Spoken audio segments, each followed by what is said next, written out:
ஞாயிற்றுக்கிழமை நல்லாம்பட்டி சிக்கன் வறுவல் ஆரம்பிங்க. அம்புட்டு ருசியாக இருக்கும். வீட்டில் சொந்தக்காரங்கள சட்டுப்புட்டுன்னு செஞ்சு கொடுத்து பாராட்டு வாங்கிக்கோங்க. அம்புட்டு ருசியான நல்லாம்பட்டி சிக்கன் வறுவல் எப்படி பண்ணுறதுன்னு பார்த்துருவாங்களா? கொத்தமல்லி, சீரகம், குருமிளகு, சோம்பு, பட்டை, கிராம்பு, கருவேப்பிலை எல்லாத்தையும் போட்டு நல்லா வறுத்துங்க. மிக்சியில் நல்லா நைஸ் பவுடராக அரைச்சி வச்சுக்கோங்க. அதுக்கப்புறம் ஒரு மண் சட்டியில் பார்த்தீங்கன்னா கொஞ்சம் நல்லெண்ணெய் தாங்க இதுக்கு யூஸ் பண்ணுவாங்க. நல்லெண்ணெய், காஞ்ச மிளகா, கருவேப்பிலை, சின்ன வெங்காயம், கொஞ்சோண்டு பெரிய வெங்காயம் போட்டு நல்லா வணக்கி விட்டுங்க. தக்காளி ஒரு சின்ன தக்காளி பழத்தையும் போட்டுக்கோங்க. தக்காளி பழம் இதில் ஆப்ஷனலுங்க. நல்லா எண்ணெய் பிரிஞ்சளவுக்கு வணங்கின பிறகு கொஞ்சம் மஞ்சத்தூளும் போட்டு கழுவி வச்சு சிக்கனையும் போட்டு நல்லா வணக்கி விட்ருங்க.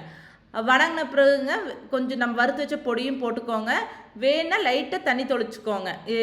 நாட்டுக்கோழினா நம்ம தண்ணி ஊற்றி நல்லா வேக வைக்கணுங்க. இது பாய்லருக்குலாம் தண்ணி தெளிச்சிங்கன்னா போதும். அதே மாதிரி ஒரு கடாயில் பார்த்தீங்கன்னா வறுத்து கொட்டுறதுக்கு கொஞ்சோண்டு நல்லெண்ணெய், சின்ன வெங்காயம், வெள்ளைப்பூண்டு, காஞ்ச மிளகா, கருவேப்பிலை போட்டு நல்லா வணக்கி கொட்டிடுங்க மேலே. அதுக்கப்புறம் கொஞ்சோண்டு கொத்தமல்லி தழை தூவி இறக்குனீங்கன்னா சூப்பராக நல்லாம்பட்டி சிக்கன் வறுவல் தயாருங்க. இதுக்கு சட்டி சோறு கடைசியில் ட்ரை பண்ணுங்கள்.